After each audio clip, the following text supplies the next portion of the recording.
Olá, pessoas! Eu sou Alan Conte e sejam bem-vindos a mais um episódio do podcast Simple But Not Basic. Oi, gente, eu sou Fernanda Maísa e o nosso propósito é conspirar encontros e impulsionar histórias.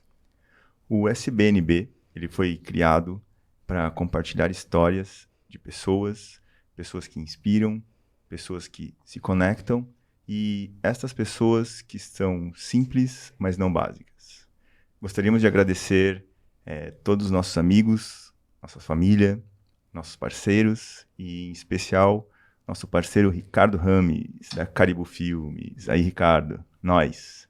Tem um estúdio em Rio do Sul que, além de podcast, vídeos, filmes, fotos, drone, impulsiona várias marcas aí da região e tudo mais. Isso. Bora, Ricardo. Agradecer a nossa camera girl, Aline Camers, nosso cameraman, Zé Maciel, né? Boa. Muito obrigado. Sem esses parceiros todos, a gente não estaria aqui, não aconteceria, né? Perfeito.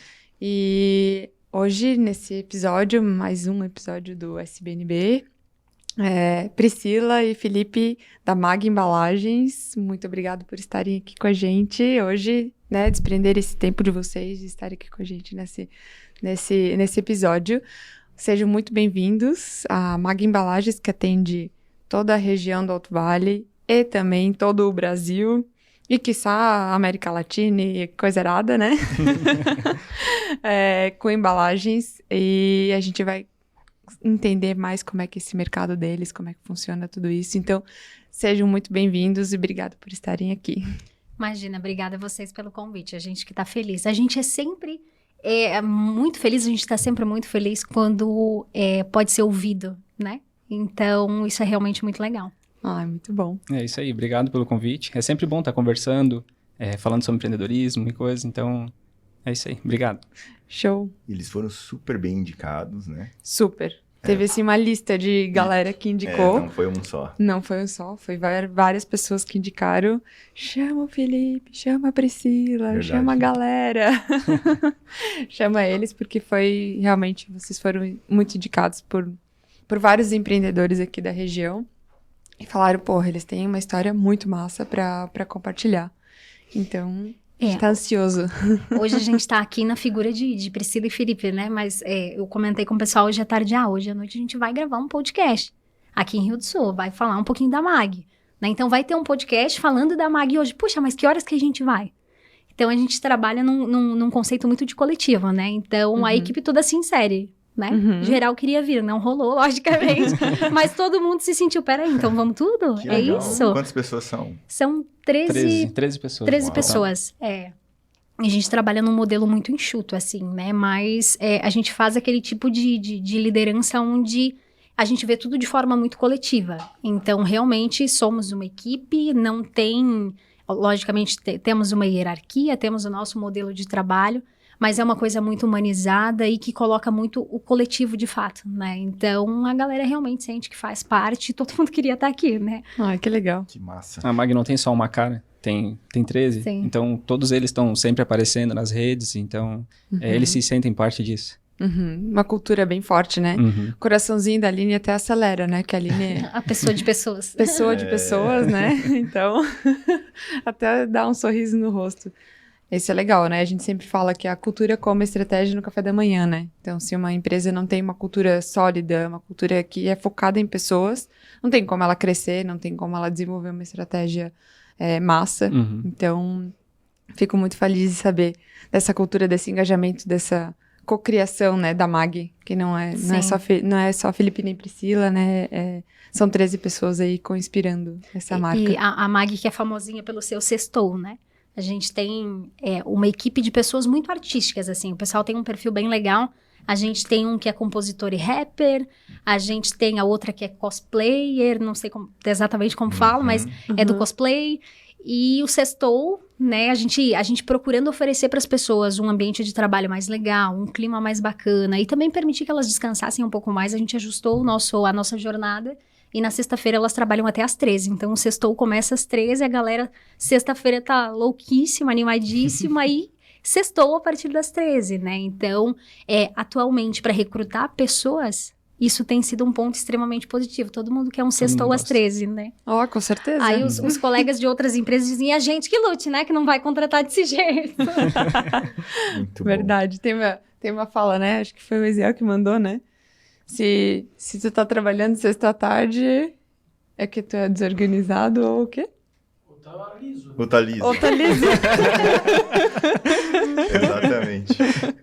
Exatamente. Tá desorganizado ou tá liso. É. A gente vai criando mecanismos de estimular as pessoas de forma positiva, né? Que, logicamente, se em algum momento isso deixar de ser saudável, que elas se sacrificarem ou que não for bem distribuído ali, a gente modifica. Mas até o momento todo mundo é felicíssimo desse jeito, né? Meu, demais. com E final de certeza. semana começa mais cedo, a gente descansa mais, o pessoal se permite viajar um pouco mais, resolve rotina de banco, resolve a vida, né? E quem tá com a vida resolvida trabalha melhor, então funciona muito bem. Com certeza, né? Pode Muito ir no centro, não precisa sábado no centro, né? Aquela Sim. coisa. Pode viajar realmente, não precisa pegar o trânsito na BR, né? É que muito todo mundo legal. tem obrigações, né? Então, e geralmente o comércio funciona horário comercial. E esse horário geralmente estavam trabalhando. Então, foi uma coisa que a gente buscou e deu muito certo mesmo. Uhum. Muito legal. E vamos lá, vamos começar do começo. Começou aqui acelerando já. A gente Vocês já são começou bem falando das acelerados. pessoas, né? Mas São é que bem realmente o acelerados. começo construído pelas pessoas, né? Da onde é que vem Felipe e Priscila? Como é que surgiu a Mag? E tudo Então, mais. A Mag, ela tem dois pontos que marcaram bastante ela, né? O começo mesmo, quando foi por mim, lá quando eu tinha 16 anos. Fala a verdade, você tinha 14, trabalho infantil aqui não tem problema. É que, na verdade, eu cresci dentro da empresa dos meus pais. Então, via eles trabalhando, ajudava eles. Claro, eu estudava tudo, mas nos tempos que eu estava em casa, ao invés de ficar assistindo, às vezes, só TV e coisa, eu ia ajudar ele, enfim. Fui aprendendo muito com isso. Mas eu acho que a Magnani, ela surgiu de uma oportunidade. Na época, a gente tinha uma demanda e tinha matéria-prima. Então, só precisou da visão para conseguir juntar os dois. Como meu pai tinha uma reciclagem, então ele tinha uma empresa que ele atendia que precisava de caixa, mas ele não conseguia mais atender essa empresa com caixas usadas. Então, só que ele tinha muita matéria-prima porque dava para reutilizar e fazer caixas, uma chapa maior, fazer uma caixa menor. Então, ali que teve a oportunidade e ali que começou a Magnani. A gente começou fazendo aos poucos, primeiro para uma empresa, para uns vizinhos que fazia vinho, conserva, e foi aumentando, né, sendo conhecido, mas muito tímido, assim, no começo foi muito tímido, até porque eu com 16 anos não tinha experiência comercial, nem produção, nada. Fui tudo aprendendo fazendo, né? Então, eu acho que foi o começo da Mag, foi isso, sabe? Foi essa oportunidade. E claro, daí depois a gente trabalhando, foi aprendendo, né, se desenvolvendo, aí já estava no terceirão, já indo para a faculdade, já escolhendo a faculdade, então já estava bem mais maduro nessa época. E aí eu conheci a Priscila, a gente, no começo ainda ela não era envolvida com a empresa, ela trabalhava na Unimed, só que ela já via algo diferente, né? Ela gostava do que fazia, porque para ela, da onde ela veio, entrar numa indústria, já era completamente diferente. Ver uma coisa sendo feita tipo de um papelão, de uma para de papelão que vai para uma fábrica, desmancha, vira chapa de papelão, a gente produz a caixa de novo, volta para reciclagem, faz um ciclo. Isso era muito interessante e ela se identificou muito com isso. Então, aos poucos, ela foi entrando na empresa também, né? Mesmo trabalhando na Unimed e fazendo parte disso. E foi quando surgiu o início, talvez, o estupim da Mag. Aí eu vou deixar para Priscila porque ela que... Eu falo assim que eu sou de Presidente Nereu, né? Então, eu vim para Rio do Sul foi em 2013 para fazer faculdade também. Fiz comunicação, tive logo de cara uma oportunidade de fazer um estágio na Unimed. E a Unimed, como uma empresa de... Unimed, patrocínio hoje aqui, ó. Alô, marketing! Alô, estamos precisando de plano Boa. de saúde. E aquela coisa, né? Eu fui trabalhar na Unimed, uma empresa de saúde, que vendia muito mais que um plano de saúde, um conceito de bem-estar, de qualidade de vida, e uma empresa muito humanizada, né? Uhum. Então, a gente se antecipou até aqui no início do podcast falando de humanização, de cuidado com as pessoas, mas foi de lá que eu aprendi isso, Legal. né? Então, e realmente uma empresa muito humanizada. E aí eu pensava, não existe muita humanização na indústria, né? Então, quando eu for fazer a minha transformação lá, vai ser com base nisso, vai ser levando a humanização para a indústria. Eu sempre gostei muito, abre aspas, do lixo, né? Eu sempre achei muito interessante. É muito legal as coisas que as pessoas descartam. Uhum. A gente vê o que as pessoas descartam, né? E isso que o Felipe fala, ele é sempre muito discretinho, assim, né? Mas realmente foi uma empresa que nasceu de oportunidade, né? Então, depois se tornou um sonho, depois se tornou tudo que é de relevância pra gente hoje. Mas realmente foi uma oportunidade de ver que se descartavam muito, é porque em algum momento a cadeia produzia. Uhum. Então, ali tinha uma oportunidade, né? E realmente é isso. E hoje a gente resgatou todo esse conceito de que já foi sucata e está transformando isso num projeto muito legal do que a gente vai colocar para vocês à frente. Quando eu enxerguei que realmente era o meu momento de largar minha carreira e ir trabalhar com o Felipe, né, construir uma nova forma de trabalho, sair do que eu fazia para ir para a indústria, foi um momento realmente muito difícil. Mas antes disso, a gente já havia no aspecto pessoal passado alguns apertos, né? Porque o Felipe e eu, a gente passou junto o período de faculdade. Então, a gente fazia faculdade, fazia faculdade ele, os sábados projeto de pesquisa para ganhar a bolsa para a faculdade, para que precisasse tirar o mínimo possível daquela empresa para reinvestir, para fazer aquele projeto acontecer, né? Uhum. Então, a gente trabalhava esse tempo todo, o horário comercial, de noite ia para a faculdade, por sábados fazia projeto de pesquisa, fazia alguns cursos, porque tinha que fazer aquelas horas complementares. Uhum. E assim, a gente ia vivendo aquela vida meio maluca, assim, né? E aí eu percebi, ele não vai reduzir esse ritmo. Ou eu vou acelerar do lado dele para essa coisa acontecer mais rápido e a gente chegar num ponto de estabilidade, ou a gente, não sei por quanto tempo vai conseguir ficar assim, ou por quanto tempo vai dar certo, né? Porque as pessoas que trabalham juntas e que são um casal, do meu ponto de vista, elas precisam estar com os ponteiros acertados, porque senão em algum momento o negócio se desencontra, né? E aí foi nesse momento que eu lembro que eu entrei na Magnani com um faturamento de 120 mil reais, 120 mil reais mês, e ano passado a gente fez 600, e isso tudo dado a transformação que eu fiz, a minha presença não, de forma nenhuma. Uma coisa que a gente foi construindo de forma muito...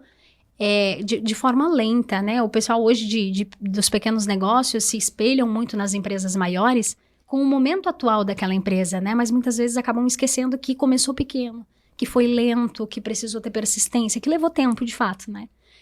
E foi isso, a gente começou a pegar o que nós conhecíamos da Magnani como uma empresa que atendia Royal Ciclo, que atendiam empresas locais, enxergar o que funcionava com aquele comprador experiente de embalagem. E a gente começou a fazer divulgação nas redes sociais, Instagram, na época que estava bem forte, para pegar essas pessoas, né? Com o público-alvo direcionado para essas pessoas. Em pouquíssimo tempo, essas pessoas não se conectaram com a marca, mas pessoas de São Paulo, Rio de Janeiro, Bahia se conectaram. E aí a gente pensou, peraí, né? Vamos dar uma atenção para essas pessoas. E aí a gente foi indo de forma muito devagar. E aí a gente observou que esses consumidores, né, que eram pequenos varejistas, lojistas que estavam indo para o e-commerce, então que estavam começando a vender online, que eles não sabiam comprar embalagem. E aí veio a questão da humanização. Então o que a gente vai fazer? A gente vai pegar a expertise do comprador, da indústria, e vai criar esse modelo de comercialização para que o pequeno ele possa comprar com mais facilidade, porque esse conhecimento ele não tem. Não sabe quanto que vai pesar o produto dele, se pode ser uma caixa um pouco mais... Precisa ser mais resistente, menos resistente, se vai chegar lá no cliente final dele amassado ou não, né? Tem todos esses detalhes. Por um longo período, a MAG foi muito mais do que um negócio se organizando para produzir caixa de papelão para enviar para o país todo. A gente foi uma empresa que estava aprendendo sobre um consumidor, sobre um público, né? Nesse momento, a gente observou que as pequenas marcas que tinham suas lojas online eram dentro de casa.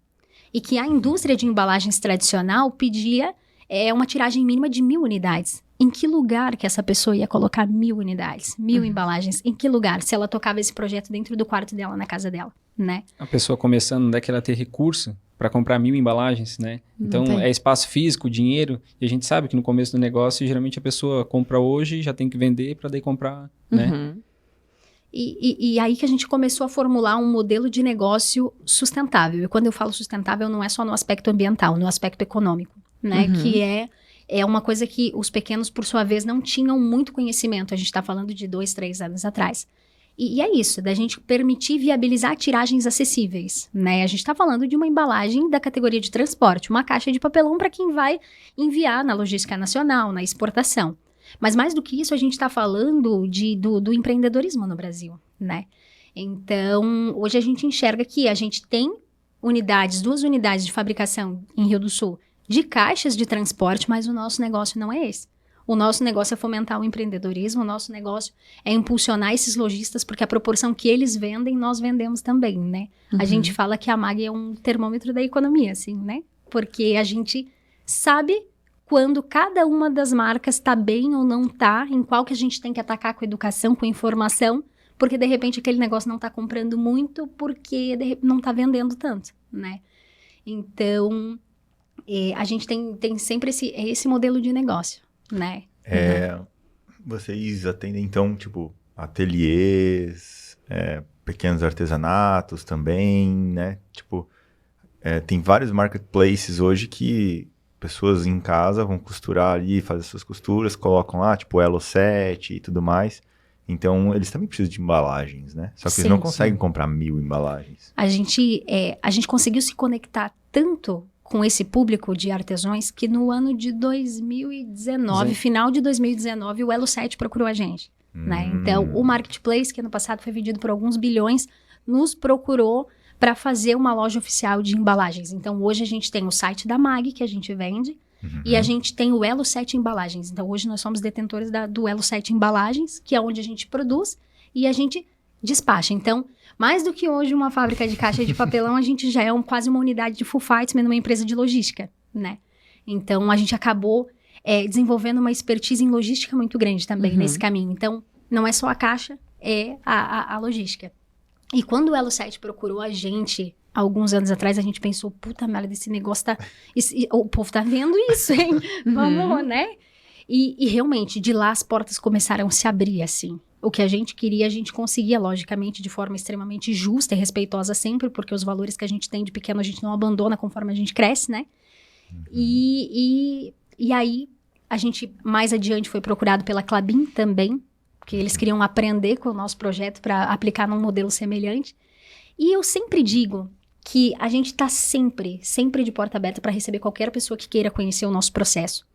Porque sempre que a gente fala e sempre que a gente se permite ouvir, a gente aprende, a gente remodela e a gente ganha competitividade de alguma forma. Hoje mesmo o Felipe recebeu um concorrente de Gaspar. Então, e aí ele disse assim, puta merda, mas tava vendendo um equipamento pro cara. Que já tá em desuso, mas eu vou levar ele lá dentro da fábrica, vou mostrar tudo para ele. Vai, Felipe. Porque não é a caixa. Ele pode ver o processo todo, mas a manha, o contexto, a essência não é a caixa. É a conexão que a gente tem, né? Então, os nossos clientes hoje, uma base de quase 15 mil clientes que a gente tem aí desses 3 anos, é uma base ativa, o que é o mais legal, com um índice de recompra altíssimo, é uma base...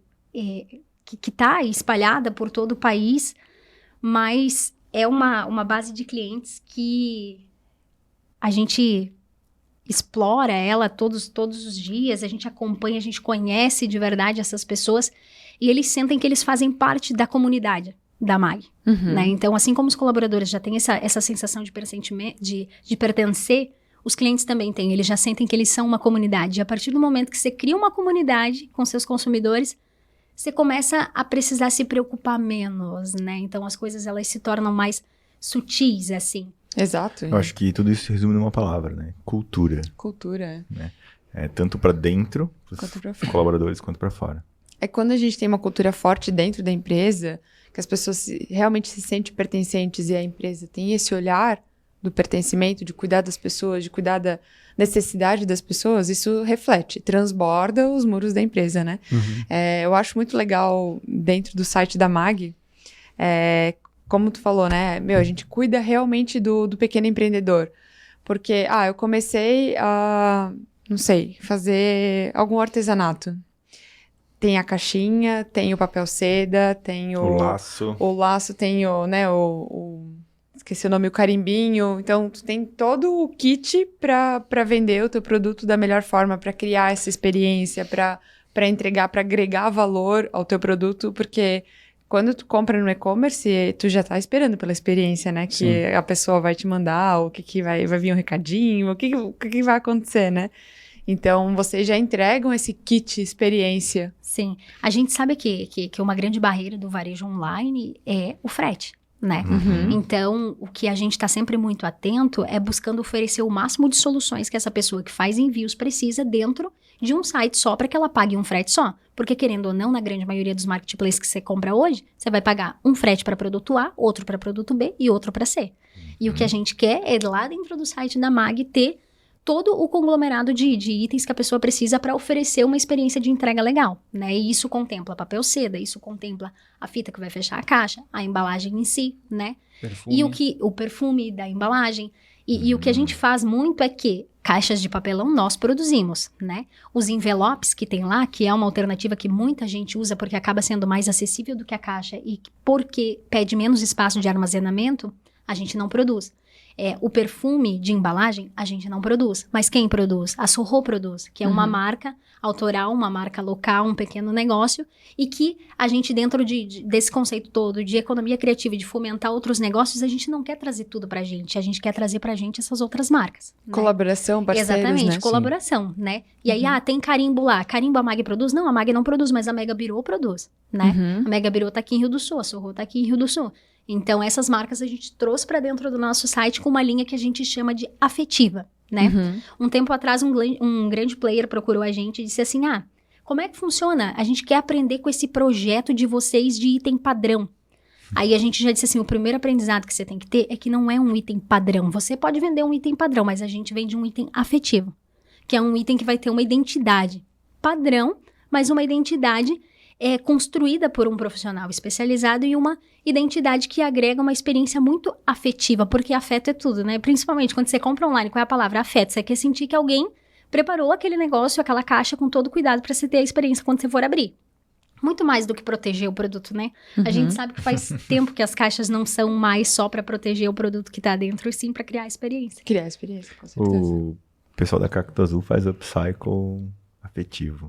Eles Lembra? fazem. Então usa a palavra do afeto, né? Porque é feito manual, é feito com carinho, é feito com propósito, né? Com sentimento. Então tem muito mais do que uma caixa, né? Sim. Muito mais que uma bolsa numa calça jeans, né? Exato, muito mais que uma vela, né? Que é o caso da Sorro, né? Muito Exato. mais que perfume. Não tem. Acho que isso conecta, né? São coisas que conectam pessoas e eu acho que eu imagino que vocês tenham entendido essa necessidade ouvindo o cliente de vocês. Com certeza. Tendo essa... Porque quando... Até as grandes empresas hoje contratam um gestor de community, né? Gestor de comunidade, né? Porque eles entenderam que se eles ouvirem a comunidade, ou basta ouvir o seu cliente, eles vão conseguir agregar valor ao seu produto, entregar um produto melhor, ou um produto mais acessível, usabilidade, dependendo do que for, né? Se é plataforma, se é... Enfim, se é produto. Então, entendo que, né... ouvir o cliente, ouvir esses pequenos empreendedores, qual a necessidade, que tu falou, não quero pagar 3 fretes, quero comprar numa compra só. Mas além de não ter 3 fretes, é o tempo, né? Sim. O tempo... Gerenciar alguém em casa esperando para receber. Compras, né? Eu tenho que ir lá comprar várias vezes, tenho que fazer várias coisas, né? Então, porque o empreendedor, ele tem que cuidar do marketing, ele tem que cuidar do produto, ele tem que cuidar da fabricação. Sim. Muitas vezes é aquele eu empreendedor, né? A pessoa faz tudo sozinha. Exatamente. Então, realmente, as coisas precisam ser o máximo possível otimizadas. Né? Porque o tempo dela vai continuar, o dia vai continuar tendo 24 horas, né? Então, se eu puder, se empresas puderem pensar nisso e ajudarem o empreendedor, né? E vocês costumam ouvir, liga para o cliente, ou o cliente dá feedback, como é que é essa troca com a comunidade? E onde é Insta, Sim. CRM, é telefone, é tudo isso, é WhatsApp. Primeiro que a comunidade sente que ela pode falar com a gente em qualquer lugar, assim, né? Hoje a gente tem um relacionamento, praticamente uma pessoa dedicada para, na rede social, conversar de forma muito próxima com essa pessoa e de uma maneira muito coloquial e humana, né? Porque as pessoas, elas gostam de se conectar com pessoas. Então, nas redes sociais, a gente acaba conseguindo isso de forma mais próxima, né?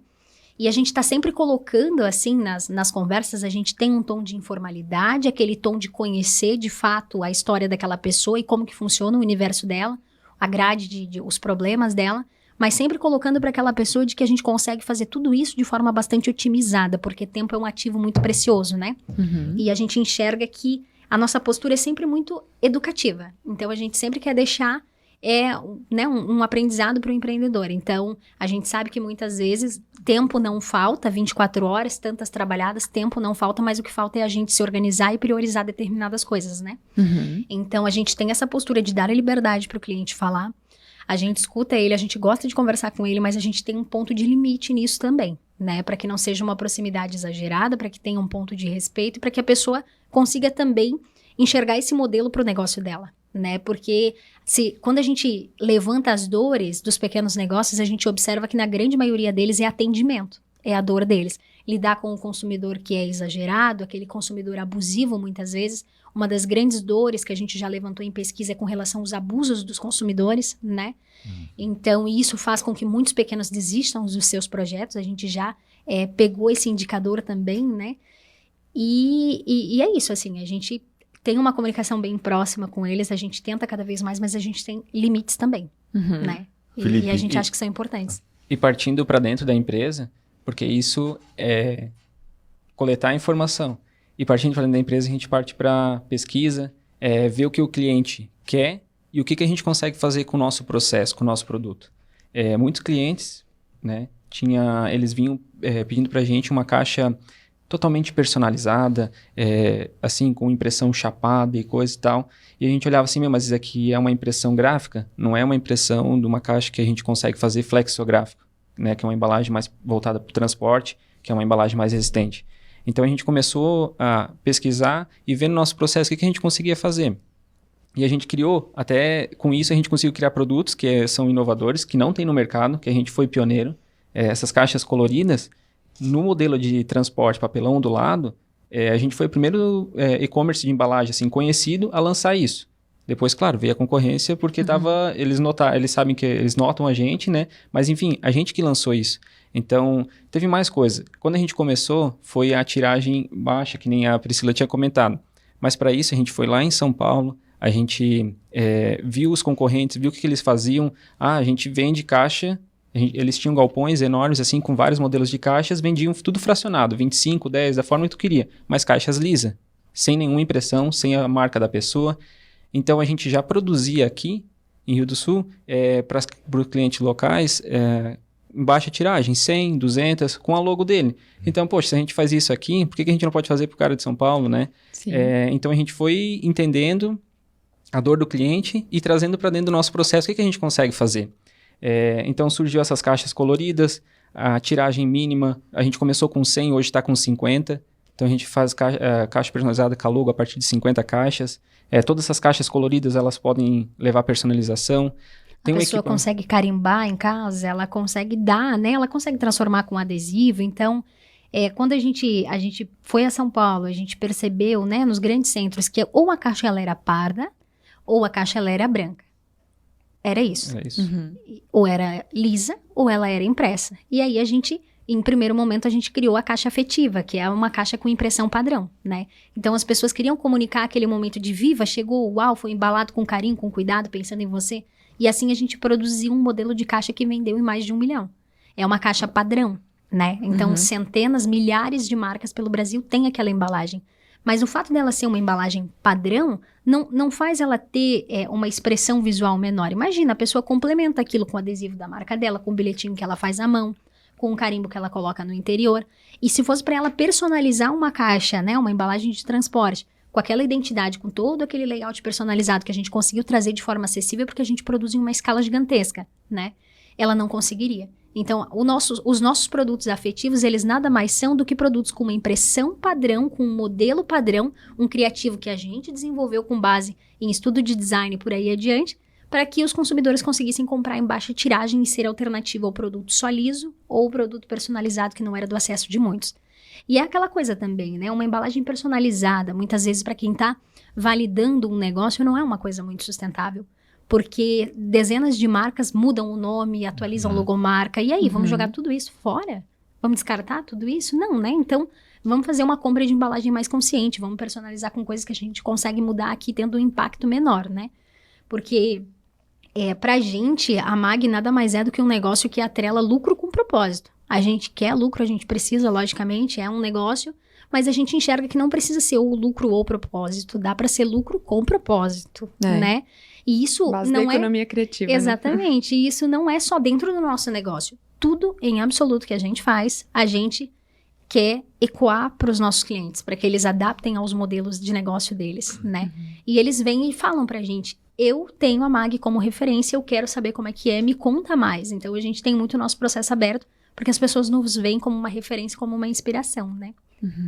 Ô, Felipe, falando um pouco da tua família, teus pais, quando vocês assumiram, assim, eles apoiaram, não apoiaram, falaram, vocês estão loucos, vão vender pro Brasil inteiro ou não? Ou, enfim, alguma coisa uma história legal aí que eles... Então, na verdade, as empresas, no começo, elas estavam até meio juntas. Porque Certo. como eu comecei de dentro da empresa dele, no começo era junto. Só que a gente viu a necessidade de precisar separar. Principalmente questão de gestão, porque eu queria uma coisa, eu queria outra, então tinha esse conflito, né? Modelos, É pensamento. completamente diferente. E eram Então, negócios diferentes, era né? negócio Uma diferente. reciclagem e uma indústria são coisas distintas. clientes, forma de atender cliente, tudo. Então, a gente viu essa necessidade de separar.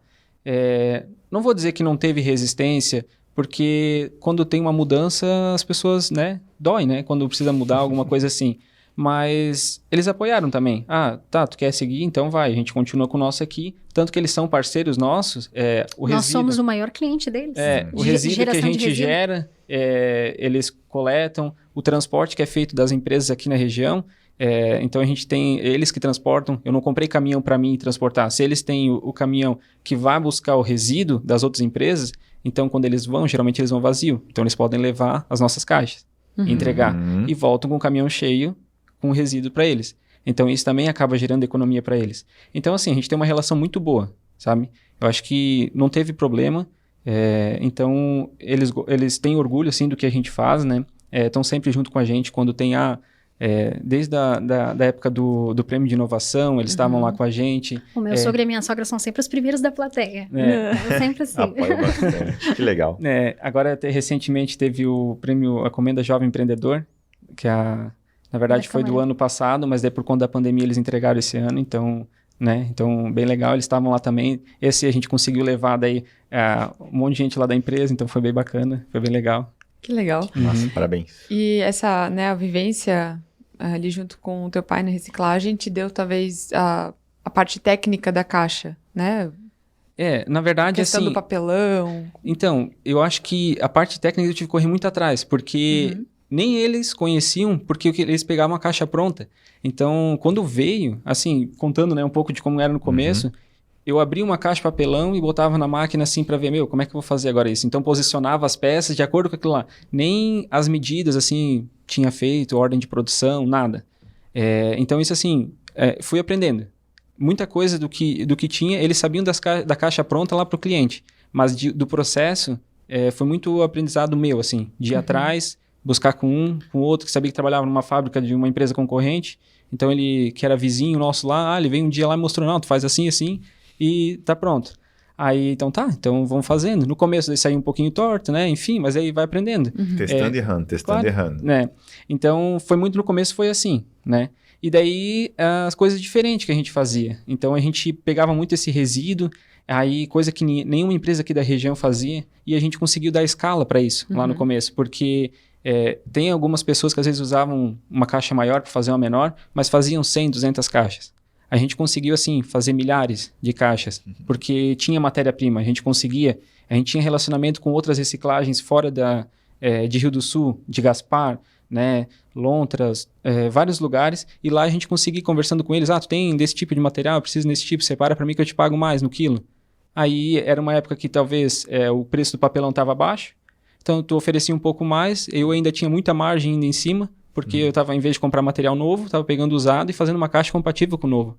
Então, ali no começo, até com pouco que eu produzia, eu conseguia me manter tranquilamente por ter margem, né? E ainda vendia muito barato pro meu cliente. Aí depois também, tu vai pegando, o preço de mercado é esse, eu tenho isso, né? Porque é reciclado, que eu estou fazendo, vamos supor, com matéria-prima que vem lá da reciclagem, né? Que é um material usado, que veio mais barato que vou vender mais barato, né? Então, a gente conseguiu enxergar isso e foi equilibrando. Teve uma época, assim, que eu me recordo, de uma empresa lá de Gaspar. A gente conseguia, assim, comprar de caminhão, toneladas. Material que vinha de uma indústria, de uma multinacional, e vinha muito desse material, mas muito. Eu conseguia, assim, era vender produção de um cliente, de 2, 3 clientes, assim, mas compravam muita caixa, 10, 15, até 20 mil caixas por mês, eu conseguia fazer tudo com aquele material. E ele vinha muito barato para mim, muito barato. Ali eu conseguia pagar, com aqueles 2 clientes, eu pagava todos os meus custos fixos e tudo o resto que eu fazia era lucro que entrava para a empresa para a gente conseguir reinvestir. Então, ali foi um momento que a gente cresceu bastante, quanto ainda antes de ser MAG. Mas depois também foram surgindo outras oportunidades. Eu sempre fui olhando assim para o cliente, qual que era a dor dele, né? E tentar ver o que eu conseguia fazer para melhorar isso e ser um diferencial. Então a gente começou a atender o pessoal de conservas. A caixa de conserva, antes dela, vamos supor, os vidros de conserva, antes de chegar no mercado, ela vai dentro de uma caixa que são com 15 vidros. E dentro tem uma colmeia, divisórias, para os vidros não bater. Mas isso, a gente tem clientes locais aqui que compram 100 caixas, para eles montar essas divisórias, tudo bem. Mas a gente atende clientes que eram 5 mil, 10, 20 mil caixas. Agora tu pensa, uma fábrica, montando 20 mil caixas e ter que montar aquelas divisórias. Era muito trabalhoso. Nenhuma fábrica, empresa dessas grandes, Irani, Trombini, Klabin, ninguém queria fazer isso. E eram clientes grandes, compravam 20, 30 mil caixas, que são cliente foco dessas empresas. Então, eles não queriam atender esse cliente porque tinha essas divisórias. E daí, então, peraí, eu atendo, né? Eu tinha material reciclado, que era barato.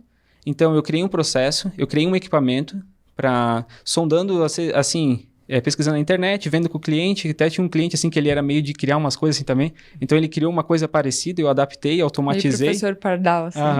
E daí, eu consegui adaptar, automatizei aquilo. Então, a gente criou uma serra múltipla lá, que serrava, assim, 20 mil divisórias, a gente fazia num dia. E o que, num processo normal, demorava quase, sei lá, uns 5 dias, 4 a 5 dias. Então, a gente criou esse equipamento, né? E conseguimos daí atender em grande escala, caixa de conserva. Até hoje ainda nos diferenciais que a gente tem e atender esse público. A gente atende distribuidores, pequenos, né? Médios, fábricas aqui locais. Então a gente tem muito aqui no Alto Vale, tem bastante fábrica de conserva, grande assim. E hoje o pessoal está muito assim industrializando para outros. Então vem empresas de fora que querem botar a marca deles, supermercado, redes. Então, as empresas daqui produzem para o pessoal de fora. Então, eles consomem muitas caixas. A produção desses itens de pepino, essas coisas são muito locais aqui no Alto Vale, né? É característico da região, as cebolas e por aí vai. E aí, a gente tem esses clientes que vêm do Rio Grande do Sul que pegam um caminhão, uma carga inteira de caixa aqui, mas é porque ele vai levar lá na pessoa tal que vai envasar os ovinhos de conserva para ele, né? Eu tenho um cliente do Rio Grande que ele pega, ele carrega aqui e ele vai distribuindo. Daqui vai Santa Catarina, Paraná, ele vai distribuindo caixas, depois ele volta pegando elas cheias. Olha. Então, e ele é lá do Rio Grande, tendo fornecedores vários no litoral e coisa, ele vem aqui, pega com a gente e vem distribuindo. Mas porque o Alto Vale ele tem muitos clientes, então ele já para ele é importante também, né? É vantajoso. Então, na verdade, tu ouve o cliente, mas aí tu tem que adaptar a tua fábrica para atender ele. Então, tu tem uma máquina lá que faz um processo, tu vai ter que adaptar ela ou comprar outro equipamento com dinheiro de investimento para atender aquele mercado. E esse mercado aí, bem nichado. E esse cara é um MacGyver, né? Porque das 10 máquinas que a gente tem lá, 8 foi ele que inventou, né? A gente foi criada essa máquina, a gente fez outra também por vídeo, olhando na internet. Eu tenho um serralheiro lá que ele é bem parceiro meu, serralheiro, né? Tipo, ele tem conhecimento de automação, tudo, não dá pra dizer que é serralheiro só. Ele é um parceiro nosso, ele assim, quase faz parte da empresa. E tudo que encabeça, ele tá junto. Então a gente é engenheiro, então, né? Mas olha, e a gente consegue fazendo esses equipamentos, melhorias na fábrica. A máquina que a gente comprou, ela veio já, a gente já quando comprou, pediu alguns pontos para adaptar, para ser um processo mais de setup de máquina, que é a troca de ferramenta e tal, ser mais rápido. Mas quando chegou aqui, a gente viu ainda que era muito devagar. A gente não ia conseguir ter custo para isso. Então, a gente começou, eu e ele, estudar o que a gente podia fazer e tal. Então, hoje como a gente faz caixas coloridas, a gente tem que trocar muito a cor das máquinas, das impressoras durante o dia. Então, a gente criou kits que, tipo, o operador só pega, parou, ele lava uma vez a máquina, tira o kit, bota outro e já bota tinta na máquina e começa a rodar. Ganha eficiência. Qualidade, porque antes a gente poluía as tintas, né? Vamos supor, o verde, depois de passar umas 3 vezes na máquina, já tava virando outra cor, sabe? Então... E aí se perdia? Se perdia, porque daí a gente não podia mandar aquilo pro cliente, porque principalmente... Ele comprou verde, né? Ainda mais como tem recompra, uma hora ele recebe de uma cor, outra hora de outra. Então, daí envolve qualidade também. Então, essas coisas, assim... do processo, tipo, eu mergulho nisso e vou fazendo, sabe? Agora, recente a gente contratou uma pessoa pro PCP, então eu consegui... O engenheiro passando a engenharia foi difícil, mas funcionou. Deu uma dor assim, mas... Tipo, deu uma dor. Mas só que foi bom, sabe? Porque me deu tempo. Dá tempo pra gente olhar pra dentro de casa, ver o que dá pra arrumar, organizar. Não só na produção, né? Que é a minha área, mas também na empresa em si, porque como eu cuido mais do financeiro também, então, essas coisas a gente consegue olhar com mais cuidado, avaliar melhor, ver possibilidades, o que a gente pode fazer. O que tu acha abordar dessa forma no marketing, dando tantos % de desconto, a gente consegue fazer isso. Então, porque tem que caminhar junto, não dá para simplesmente só marketing, vou fazendo promoção, e a gente tem margem para isso, consegue fazer isso. Tem velocidade produtiva, né? Porque também, querendo ou não, a gente é indústria. Então, veio a pandemia para a gente, numa coisa que a gente vendia 1.000, a gente passou a vender 50 mil, assim, de uma hora para outra. E aí, vai produzir isso como, né? Porque a gente, de fato, é indústria, com um equipamento que precisava de 4 pessoas, que é aquele que o concorrente veio comprar hoje. E agora, a gente desenvolveu um equipamento que uma pessoa sozinha faz. Ele imprime e corta a caixa e ela sai prontinha. A gente desenvolveu o equipamento. Veio esse equipamento pra gente, mas levou 6 meses. A gente sofreu 6 meses vendendo absurdamente, com 4 pessoas fazendo um processo, né? E sendo que tinha mais um processo de impressão antes, porque aquele era só para cortar. Então, o que a gente fez? A gente juntou um equipamento que imprimia e que cortava para dar mais velocidade, para depender de uma pessoa só, para ter mais competitividade. Em 6 meses, a gente comprou a 3ª unidade de impressão e corte.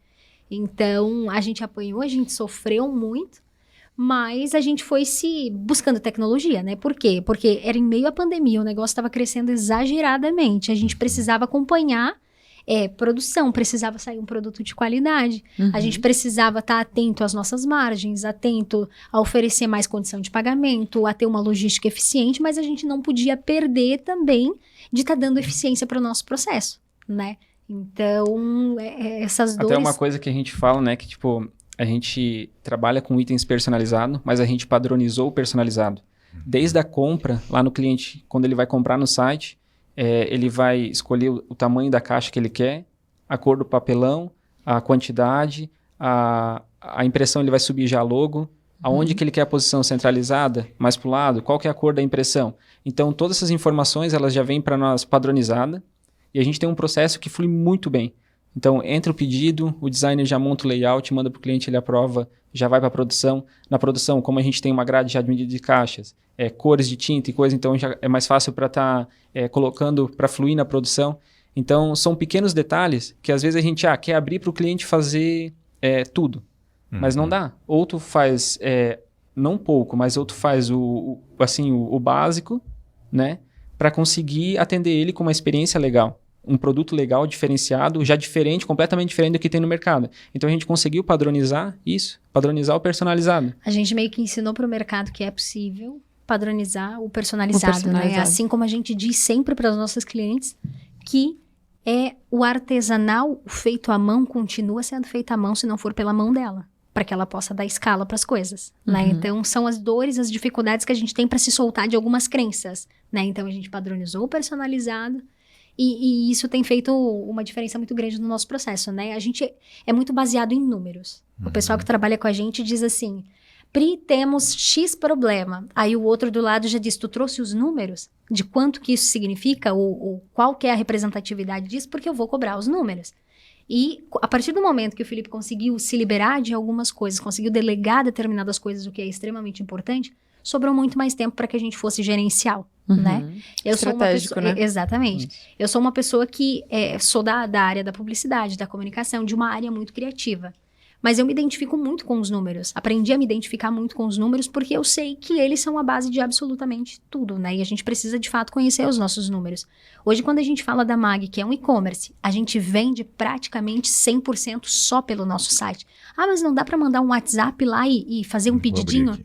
Não dá para mandar um WhatsApp e fazer um pedidinho. A gente vai dizer assim, fulana, você tem acesso? Vamos acessar o nosso site? Eu vou te acompanhar do começo ao fim, mas você vai comprar pelo site. Mas por quê? Porque o site é um mecanismo extremamente importante para que você possa vender no seu negócio também. Então, vamos ter essa experiência juntos de comprar no nosso site? Então, a gente faz esse trabalho e os números que nós temos hoje é que só 9% das pessoas que compram no site da MAG fazem contato com a gente no momento que está comprando ou antes de comprar. Ou seja, a gente tem um site que funciona muito bem, consumidores que se sentem muito bem informados e seguros para comprarem sozinhos, né? E nada como um site que vende 24 horas e você não precisa estar lá trabalhando, né? Exatamente. Dormir faturando. Principalmente por ser um item personalizado. Claro, a gente tem as caixas padrões, mas por ter item personalizado, as pessoas podiam ter receio maior de comprar, mas não, elas entendem o processo, como funciona.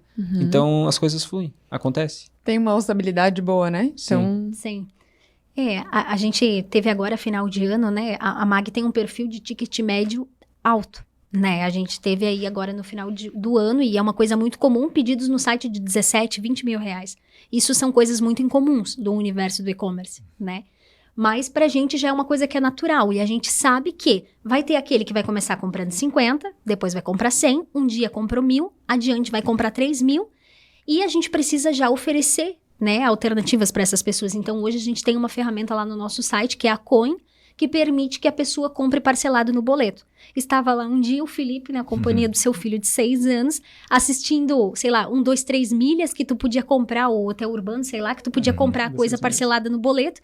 Compre sua viagem para Paris parcelada no boleto. E ele pensou, peraí, vamos vender caixa de papelão, né? Parcelada no boleto, porque a pessoa tá crescendo, porque ela não precisa pôr só o dinheiro lá na caixa. Vamos diluir isso no fluxo de caixa dela, que deve ser um problema. E aí a gente vai trazendo mais soluções. Enquanto a gente consegue oferecer e trazer mais facilidade para o consumidor, são mais consumidores que a gente vai trazendo para dentro da nossa base, né?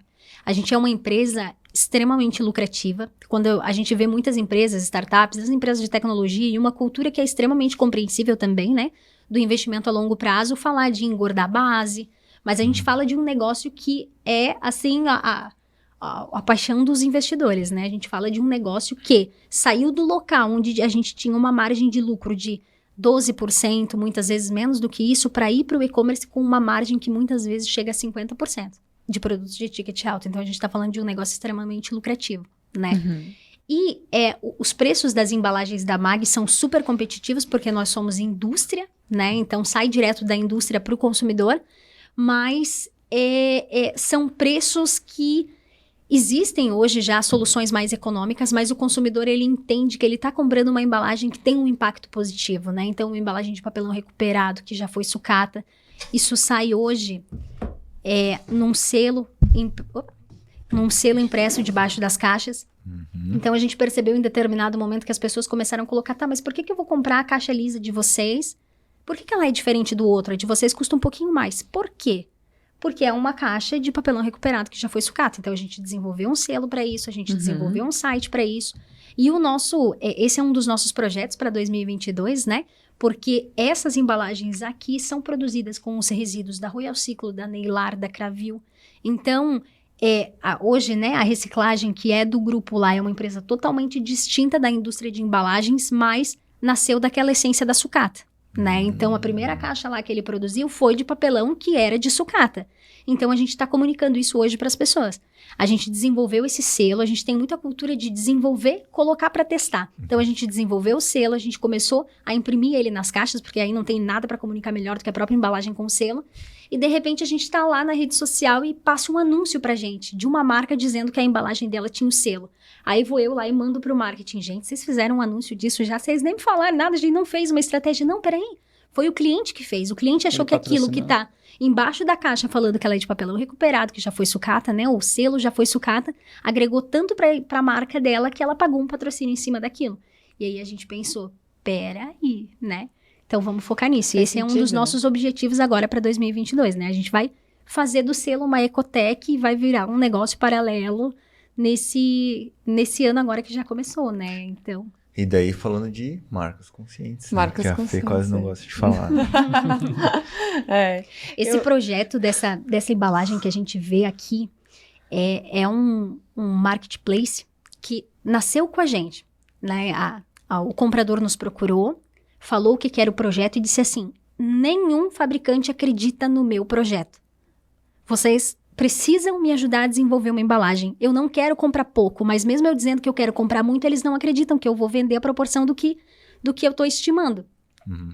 E a Belong, que foi recentemente agora comprada pela Malve, virou um dos maiores e mais principais marketplaces de produtos de beleza de marcas indie. Então, eles reúnem centenas de milhares de marcas autorais, marcas indies, aquelas que já nascem com a cultura digital, de todo o país de produtos de beleza. Então, reuniram várias pessoas que produziam batom, que produziam maquiagem sustentável e por aí vai, e fazem pedidos gigantescos, né?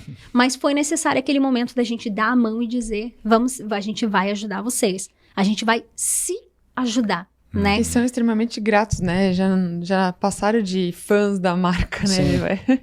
Exatamente. Isso é. E é uma empresa hoje que está inserida em grandes grupos, né? Hoje a gente atende os pequenos, mas a gente tem grandes marcas também, marcas do grupo Sephora que a gente atende. Então, a gente atende muito pequeno, a gente fala muito do pequeno, mas a gente tem grandes marcas lá dentro da nossa base também, né? A gente tem pequenos que foram crescendo, que estão com a gente ao longo desse período, que já compraram mais de 100 mil reais. Então, a gente está falando de uma margem de lucro de 30%, 40%, em alguns casos 50%. Então, um cliente, né? Uhum. Então, a gente vê que o investimento que a gente faz nessa pessoa, em N formas dentro do nosso modelo, faz com que essa pessoa siga com a gente, né? Então, isso é realmente bem, bem legal. Uhum. É uma questão de valorização, né? O Felipe fala que lá do começo dele, uma das grandes dificuldades foi ele, um guri de 17 anos, querendo comprar papelão nos fabricantes, que era uma coisa que ia custar uma carga 20 mil, 15 mil, e ninguém queria vender para ele, né? Então, é isso que a gente foca muito. Não permitir que seja feito com os nossos consumidores, que o mercado faça com eles o que foi feito com a gente um dia, né? O que sofreu, né? Eu vejo muito conhecimento na fala de vocês, né? E como é que é isso? Eu vejo quando o Felipe, todo professor Pardal, né? Rolou lá, acho que foi 2017, o prêmio de inovação, né? Na fala da Priscila, várias, né? Terminologias, né? Ecotech e um monte de coisa. Isso vem de muito estudo, lifelong learning, como é que é? De onde que vem tudo isso? É curiosidade? Como que é a rotina de vocês nesse caso, de busca? Então, eu sempre gostei muito de pesquisar. Claro, eu estudei na faculdade, mas sempre estive lá, pesquisava fora. Porque só o acadêmico, ele dá a base pra gente, mas a gente tem que ir, né, com a criatividade, coisas ir fora buscar. Então, esses equipamentos, às vezes, que a gente vai criando, ou o processo melhorando, foram coisas que fui pesquisando na internet. A internet, dá muita possibilidade.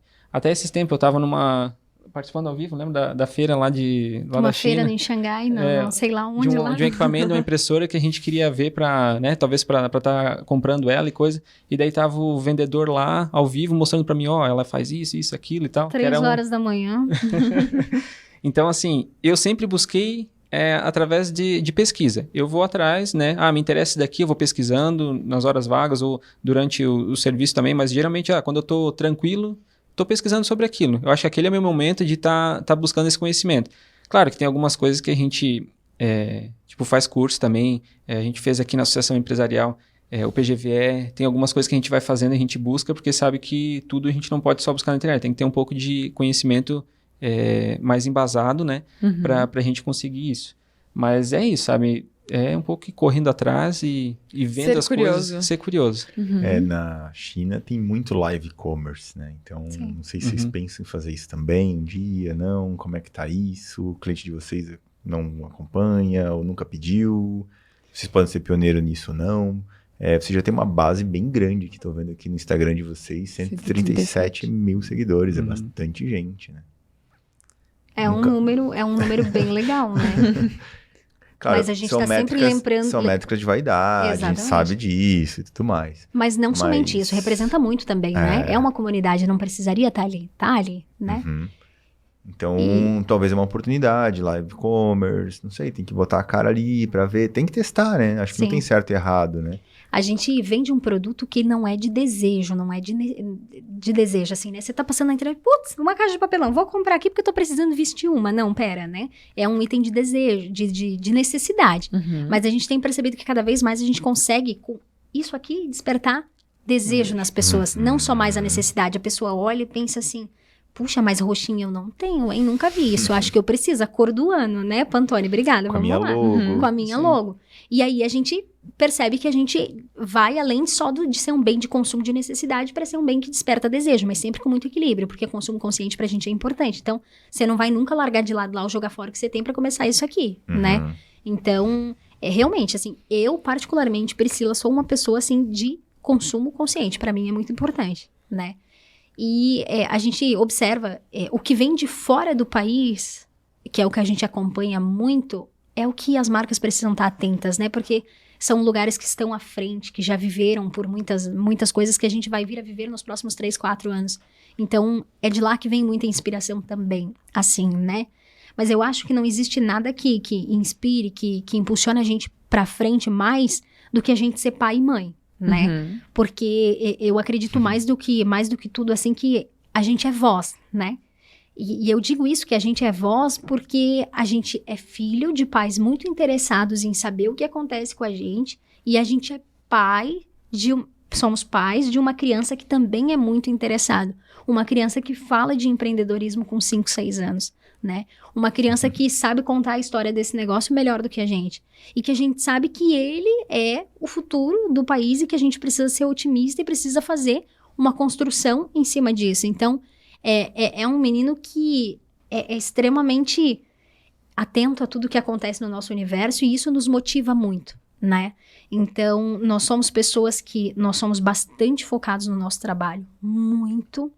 Nós temos paixão pelo que nós fazemos, mas mais do que isso, nós temos paixão pelo que o nosso trabalho nos permite viver. E tempo de qualidade é a coisa mais importante, tempo de qualidade. A gente tá aqui hoje, já passado das 20, das 21, sei lá, mas isso é uma coisa que a gente não faz, porque a gente não abre mão de estar em casa de noite. Uhum. A gente não abre mão de, no final de semana, estar em família, né?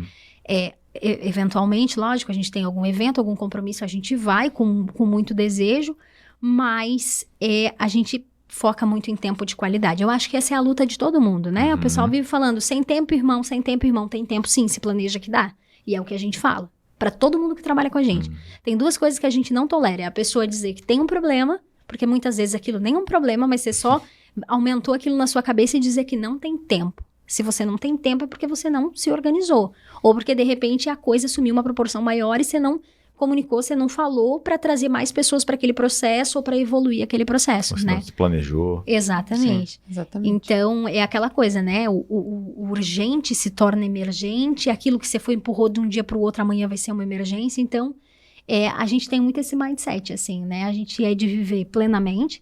Não somos o Buda, assim, né? Não vivemos abraçando árvore, nada dessas coisas. Gostaríamos, inclusive, um pouco mais. Mas a gente é muito focado em tempo de qualidade, né? E a gente gosta muito do simples, do básico.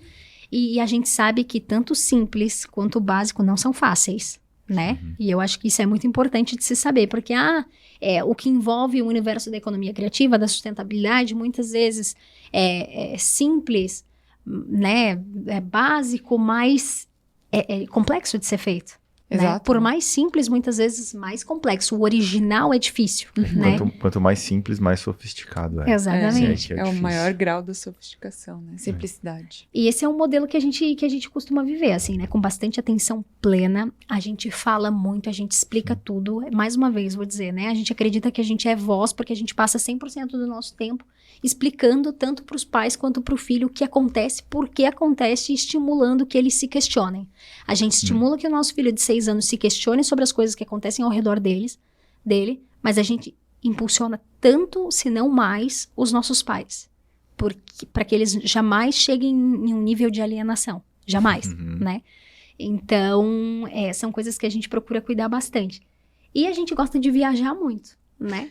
Muito. A gente tava olhando o Instagram, né, de vocês, que tem muito ali lifestyle, né? E Aí, dessas coisas a gente vai vai para todos os lugares, né? Com os devidos cuidados, principalmente agora com pandemia e tal, mas a gente viaja e não tem uma viagem que a gente faça que a gente não traz uma baita referência de alguma coisa para aplicar. Então, o nosso modelo de viajar é assim, a gente viaja na quarta, quinta e sexta, o pessoal toca a empresa, ninguém manda nada pra gente, o pessoal se vira, né? Então, logicamente preparados e tal, e funciona perfeitamente bem, né? Eu sempre acho que o viajar, né? Refresca a mente, te abre para outras coisas, te traz novas inspirações. E quando tu vai viver outras culturas, tu vai viver outras realidades, tu consegue entender outros backgrounds, né? Sim. Então, assim, se tu vive sempre numa mesma comunidade, conversando com as mesmas pessoas, a tua diversidade de pensamento, ela se torna muito pequena. Então, quando tu consegue conversar com pessoas de outras culturas, de outras realidades, o teu universo de diversidade se torna muito maior, né? Então, tu consegue trazer isso pra tua realidade. Pô, o que o cara lá no Nordeste tá pensando é muito diferente do que aqui no Sul A tá realidade pensando. habitacional lá do Nordeste justifica muito dos problemas logísticos que a gente tem, né? Então, para a gente ter argumentos para dizer para a pessoa assim, olha, né, algumas características de distância e por aí vai, de segurança, a gente consegue ter mais argumentos. A gente precisa realmente conhecer os lugares onde a gente tá. E com o e-commerce, muitas vezes você tá aqui no Sul e não entende absolutamente nada do Norte, Nordeste, por aí vai, né? Então, isso exatamente, é muito importante a gente estar nesses lugares. E a gente vê que é um investimento que vale super a pena, né? Faz bem para a alma, para os negócios, para tudo. A gente se desliga um pouco. É muito bom, Abre né? a cabeça, né? A gente Sim. torra uma grana com turismo, né? O Felipe é um cara que valoriza todas as artes. O povo pode levar o dinheiro dele todo embora se disser que é arte. E ele compra arte. E o Leandro na mesma linha. Pode fazer, ele vai me pintar, pode pintar. Olha, pai, que legal. Vamos lá levar o dinheiro, ajudar os titios da capoeira. É arte. É arte. Muito bom. Porque tu joga capoeira, né? Eu fiz capoeira, acho que durante 1 ano e meio, por aí. Mas assim, eu gosto muito, sabe? Porque é uma coisa que é a luta, é a dança, é a música, é uma forma de expressão, assim. Então, a história, porque eu sempre gostei muito de história, então tem muita história por trás, sabe? Das músicas e coisa. Então, eu parei de fazer, porque eu tenho me dói o joelho e coisa e tal. Daí, acabei parando de fazer, mas eu passo pro Leandro, assim, vou brincando com ele, as músicas, de vez em quando a gente tá indo viajar, ou coisa assim, no carro a gente bota umas músicas de capoeira pra escutar, porque daí fala de história, assim, sabe? Então, e daí a gente vai passando pra ele, e ele vai pegando isso. Ele diz, pai, quem era Dandara, né? E, tipo, ele vai... Quem foi Zumbi dos Palmares. Então, assim, ele vai... Daí ele pega na história, e engraçado, que até a Priscila a gente conversa bastante, assim, tudo o que a gente passa pra ele através de uma história, ele pega na primeira, assim. Então, ele conta igualzinho pro meu sogro, pra minha sogra, pros meus pais, e ele pega, assim, e daí fica pra ele, sabe? E ele consegue passando pra frente. Então, tudo que a gente procura passar pra ele é através de história. A gente vai contando uma história, uma música que tem uma história por trás. Certamente ele vai ser um bom contador de história, seja onde ele estiver inserido, né? Ele adora isso. A gente tem um livro lá de contos que a gente lê todo dia de noite pra ele. Como é que é? Contos... Histórias ele é um grande consumidor de podcast aos 6 anos. Uau. Tem Histórias de Ninar para Meninas Rebeldes. É um podcast que ele ouve, assim, sei lá, acho que já ouvi uns 300 episódios, assim. A gente ouve junto, né? A gente é muito de fazer as coisas junto. Mas ele é um grande consumidor aos 6 anos de podcast. Muito legal. Então, quando chegar dia das crianças, vocês convidam as crianças aí, vocês fazem uma edição especial. Vocês vão ouvir coisas afrontosas. Se prepare. Porque às vezes eles são afrontosos. Fica a dica. Muito bom. Muito bom. Falando um pouco de varejo e desafios de e-commerce, vocês vendem varejo hoje também, né? Querendo ou não, não é tipo, sei lá, 10 embalagens é varejo. Sim. 15, 20, até quando é varejo. Como funciona isso? Tem muita gente atendendo, não dá muito suporte, não dá devolução, atraso de entrega. Falando da operação de vocês, né, em si. Então, a gente sim considera uma empresa de varejo, só que ao mesmo tempo a gente consegue dar um custo, né, de indústria, porque a gente é uma indústria. E tudo que a gente faz, os produtos que a gente faz, então a gente compra em grande quantidade, fraciona, então acaba sendo um varejo, né?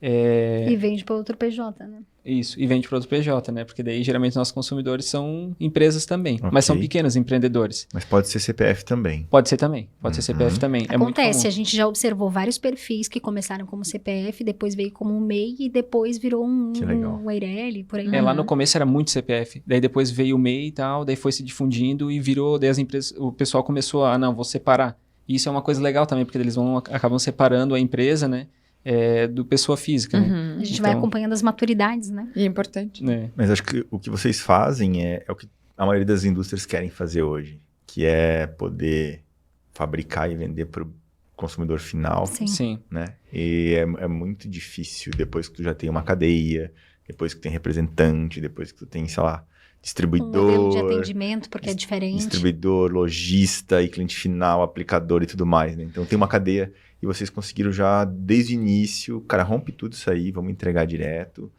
Um outro hack que vocês fazem muito bem é, cara, compra pela plataforma, eu não vou atender vocês no WhatsApp, posso te ajudar a ir pela plataforma, porque a próxima compra, ele já vai direto, não vai vai direto. incomodar ninguém. E o não nosso vai... consumidor, ele compra muito a partir das 21 horas até as 3 da manhã. Coitadas dessas pessoas, mas é o horário que eles conseguem parar Olha e se só. concentrar, né? É. A gente observava de início algumas pessoas que diziam assim, ai, esse site é muito confuso, não consigo comprar. E aí a gente, não, peraí, vamos entender isso de verdade. E aí a gente foi observar que essa pessoa que dizia que o site era confuso, ela estava comprando quando tinha 4 pessoas na frente dela na loja esperando para ser atendidas. Quando ela estava fazendo um procedimento de fechar o caixa, ou seja, o site não era ruim, ela estava comprando na hora errada.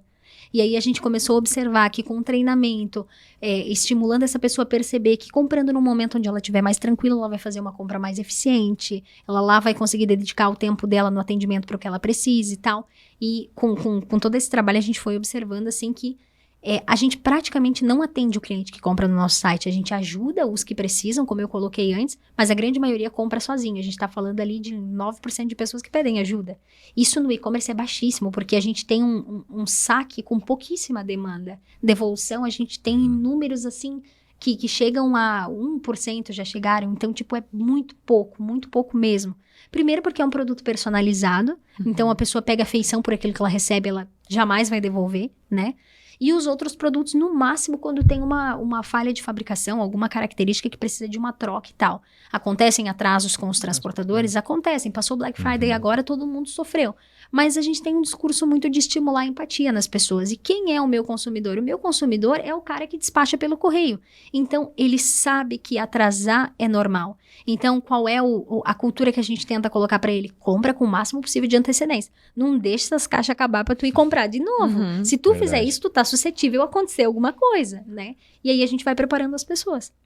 Desafios da indústria no e-commerce, por exemplo, plataforma. Tem muita gente que, cara, quero desenvolver em casa e tal. Cara, não, terceiriza, né? Sim. Como é que funciona isso? Tem agência que cuida da imagem, da usabilidade do site, porque eu vi ali que é bem legal de clicar e tal, é bem fácil. A nossa plataforma, até a gente pesquisou, a gente tem empresa local aqui no Rio do Sul que faz e tal, mas a gente pensou assim, poxa, a gente precisa ter um custo também, né?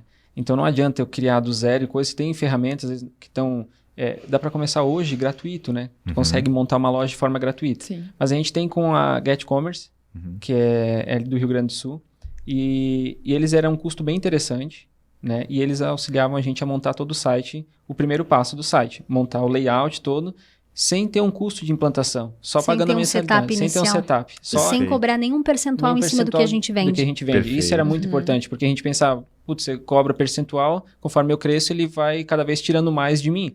Sendo que se eu achar um fixo razoável agora, eu sei que eu vou crescer, apostando já nisso, vai Certo. diluir, então fica um custo muito baixo.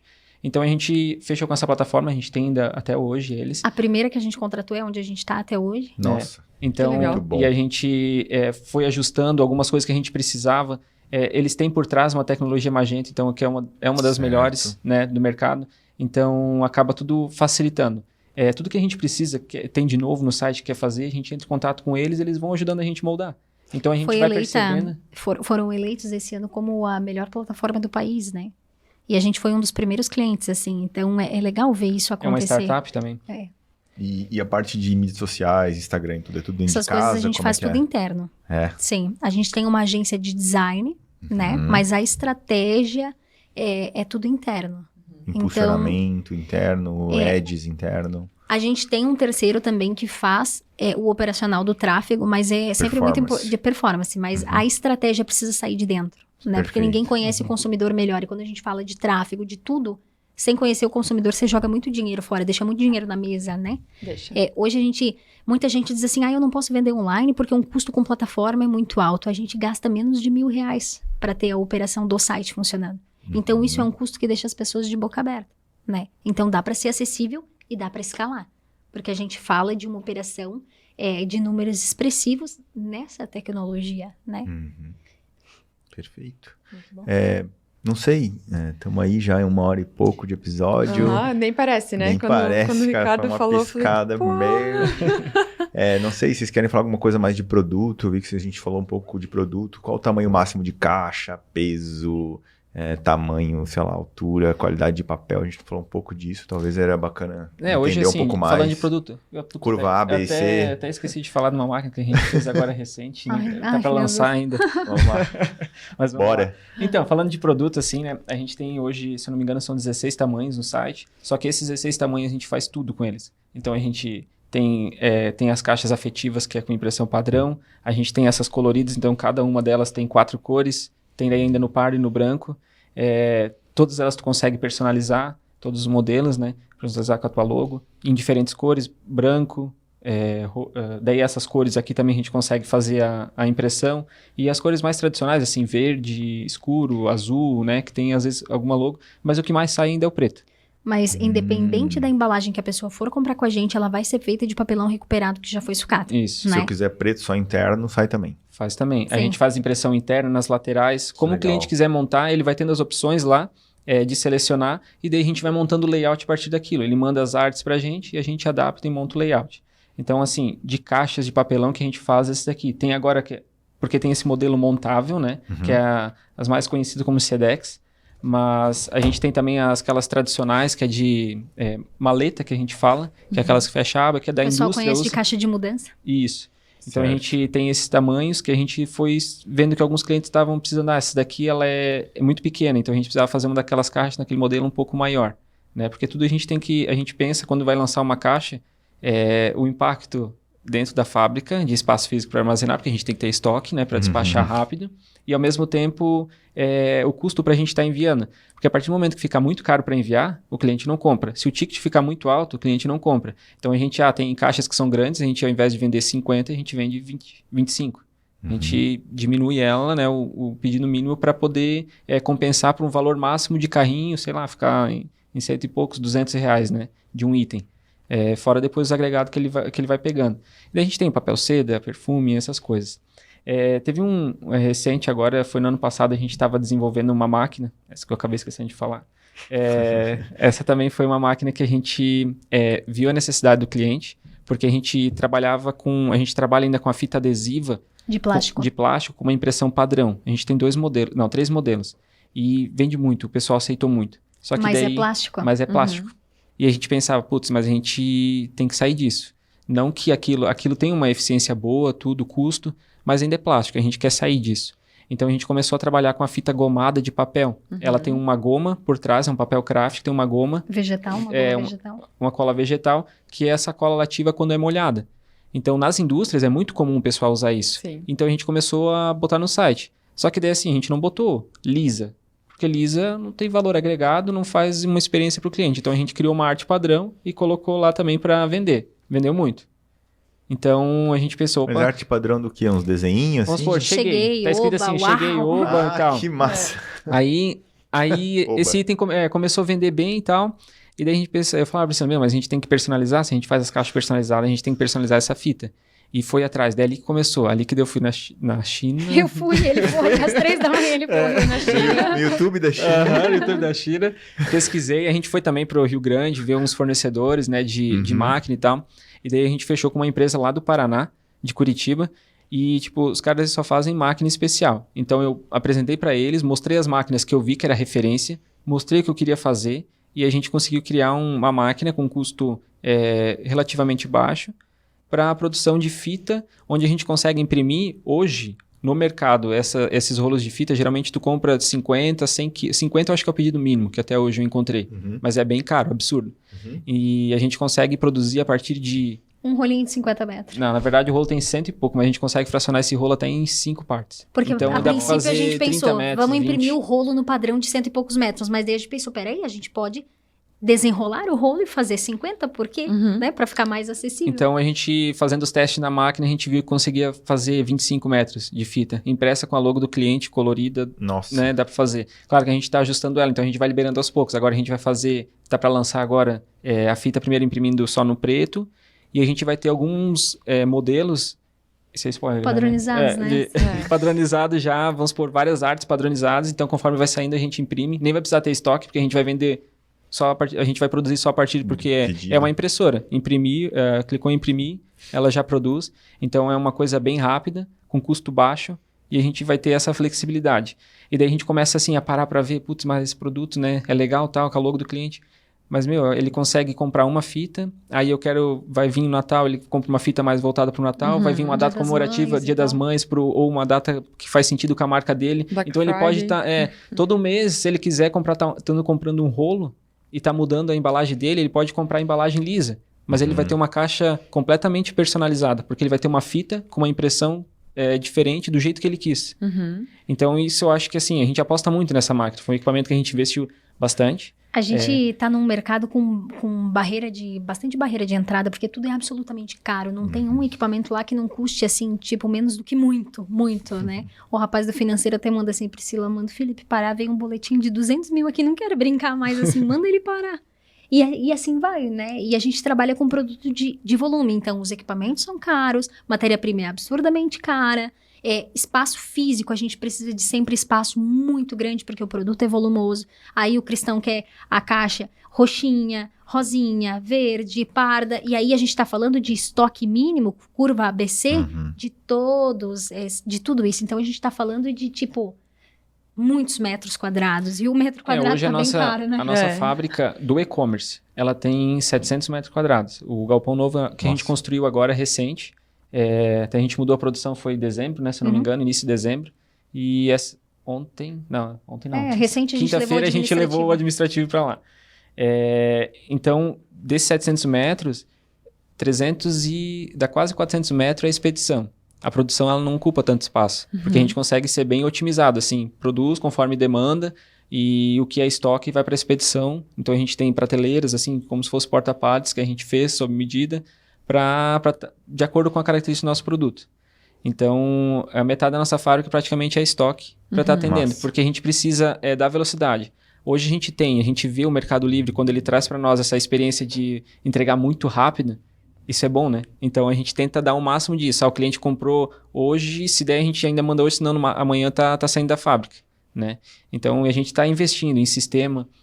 Semana que vem, meu pessoal vai instalar um WMS que a gente adquiriu também, para estar dando mais velocidade disso, para estar dando capacidade de escala, porque isso é muito importante também, a gente vê isso, porque no começo, quando a gente estava lá, a gente não pensava que ia crescer tanto, mas depois no momento quando tu vê que a coisa está dando certo, tu tem um público que é engajado contigo, né? As coisas realmente acontecem, a gente investe porque a gente não tem medo de crescer, então as coisas, a gente se prepara para crescer. Na pandemia, a gente sofreu, assim, mas a gente estava muito preparado. O nosso site estava funcionando bem, então o atendimento a gente não teve problema. A gente teve problema de produção porque... A demanda explodiu. Explodiu. Todo mês subindo, contratando mais gente, fazendo hora extra, segundo turno, e daí até que a gente comprou o maquinário, mas a máquina demorava a vir, eram 3 meses que nunca mais acabava. E... Mais 3 de atraso, porque acontece. Daí acontece também, porque daí eles não tinham matéria-prima, então foi atrasando, e daí depois a gente comprou mais uma, porque aquela já não supria mais. Então, assim, são coisas que vão acontecendo, mas agora a gente sabe que a gente tem base para isso. Então a gente investe, se prepara para estar conseguindo escalar. A gente aposta muito nisso, de conseguir crescer. Mas também, nunca esquecendo de, que nem a Priscila falou antes, de manter as margens, sabe? Eu acho que a gente não sacrifica isso. A gente quer que a empresa continue, por mais que crescendo de uma forma rápida, mas a gente continuar com ela lucrativa. Porque a gente não quer que daqui a pouco... às vezes a gente caia naquele vício de, puxa, eu quero sair muitas notas, vender um monte, mas se não tem lucro, o que adianta? Aumentar o nosso custo operacional de ter muita gente lá trabalhando, faturando, vamos postar no Instagram que está vendendo um monte, mas se não tem lucro, não faz sentido. Então, para nós não é isso, a gente quer vender, aumentar cada vez mais, mas lucrando junto, né? Eu acho que o lucro é uma obrigação social da empresa, né? Sim. Em resumo, é isso aí. É uma coisa que reforça, inclusive, até o nosso compromisso com as pessoas que estão lá, porque as pessoas Isso. dependem daquilo, né? Claro. Sim. E sem Não- lucro não só vai elas, rolar. né? O ecossistema inteiro Exatamente. que tá por, né? Eu digo assim que, pra gente finalizar, assim, que a gente tá sempre pensando em escalar, né? Independente do que você for fazer dentro do seu negócio, pensa como é que vai ser isso aplicado no momento que você for escalar, né? E é aquela coisa que eu já falei lá no início, a nossa grande preocupação, a construção que a gente quer fazer com a MAG, que hoje é uma fábrica de embalagem, mas uma empresa com uma expertise muito grande em logística, né? E é uma empresa de solução sustentável, que a gente se permita, para os próximos anos, jamais, de forma nenhuma, impulsionar outras pessoas a não abandonarem o propósito da empresa, né? E que elas saibam que elas consigam sempre trabalhar atrelando o lucro com o propósito. Porque, infelizmente, a gente ainda tem muitas marcas com a visão de que ou é um ou é o outro.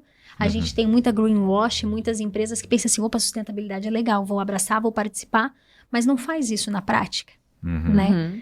Então, não faz isso desde um design sustentável de produto quando vai desenvolver alguma coisa.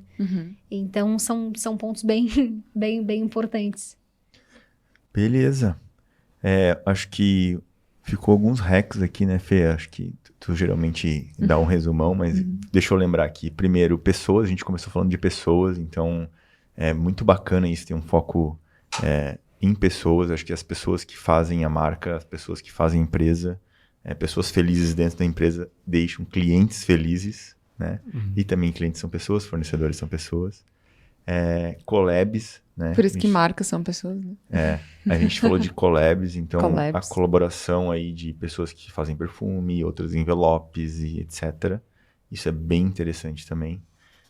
Falamos em compartilhamento de informações, inclusive para competidores, eu nem chamo de concorrentes, competidores, porque tu acaba aprendendo com eles também, né? Só que isso é uma mentalidade muito evoluída. Tem muita gente que, cara, eu não vou mostrar meu negócio, meu anel, né? My precious. My precious. My precious aqui, não posso abrir meu segredo.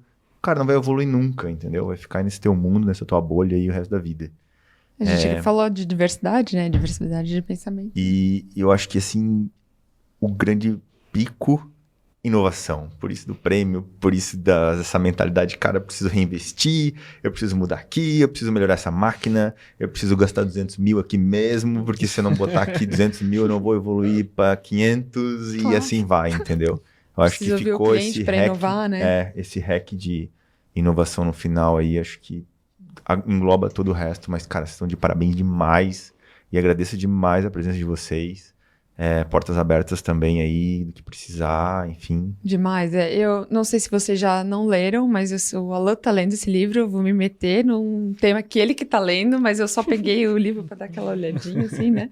É um livro que eu acho que combina muito com vocês, que é Blitzscaling. Não sei se vocês já leram. Não. Mas Ele é do fundador do LinkedIn, é bem bacana. É bem...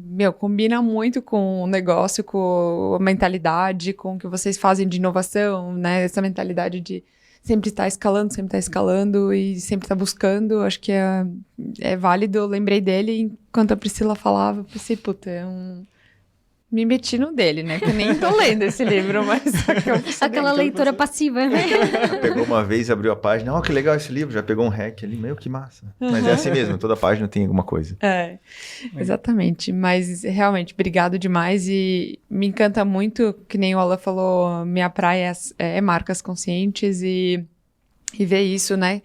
Que o negócio, o lucro está associado ao propósito, que está associado a pessoas. O primeiro pilar são as pessoas que fazem a MAG e os clientes que consomem a MAG. Então, isso, né, nossos olhos brilham, né? e ter uma marca consciente assim em Rio do Sul é encantador. E ter pessoas no nosso ecossistema que pensam assim para frente, que pensam em colaborar, que pensam em trazer inovação, que pensam em compartilhar, porque estamos numa evolução das indústrias, das grandes indústrias aqui da região, que tem medo realmente do My Precious, né? tem medo de colaborar com outras marcas, tem medo de abrir os seus segredos, né? E eu acho que quando a empresa nasce assim, pô, se a gente se juntar, a gente vai mais pra frente, né? Mais pra frente ficou horrível, né? Mas se a gente se Tô juntar... cansada, né? A gente vai mais longe. A gente vai mais longe, a gente evolui. Mas, cara, demais, brigadão mesmo, obrigado pelo tempo de vocês. Se E tiver algum recado aí, beijo pra mãe, pro pai, pra Xuxa, pra alguma filho, dica alguma lacradora, né? Não, enfim, gente, assim... deixar pro mundo aí, tá aberto. Eu acho que o mercado todo transformado como tá, todo, né, passando por toda essa convergência tão digital, precisa de cada vez mais executivos, né? Então, pessoas que sejam líderes de empresa que façam isso com uma postura humanizada, com uma postura legal, descolada, e que a gente nunca perca, então, né, essa característica. Né? Que é bem importante mesmo. E é isso aí, gente. Agradecer, né, pela oportunidade. Eu acho muito bacana também o que vocês vêm fazendo, dando voz, né, dando espaço pro pessoal compartilhar. Isso é muito legal. Acho que uma coisa vem somando a outra, né? Mas Muito é isso bom. aí. Show, obrigado. Obrigado. Demais também. Então Obrigada. tá, né? Recados paroquiais aí da Vamos Fê. lá, recados paroquiais. Então, galera, sigam a gente no sbnb.com.br, que é o nosso Insta. Também lá no canal, dá aquela forcinha pra gente, né? No canal no YouTube. E a gente tá em todas as plataformas de streaming de áudio, né? Spotify, Apple Podcast, Google Podcast, enfim. E curta, compartilha, manda, né? Pega a setinha lá, o aviãozinho e manda pra todo mundo.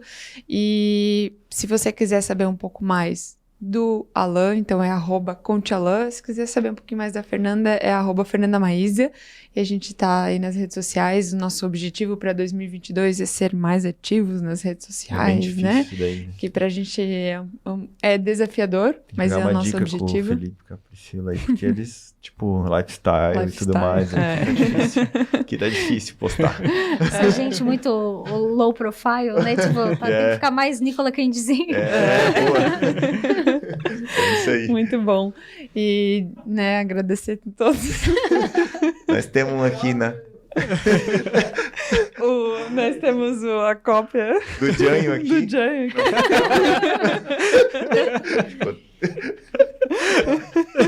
Boa.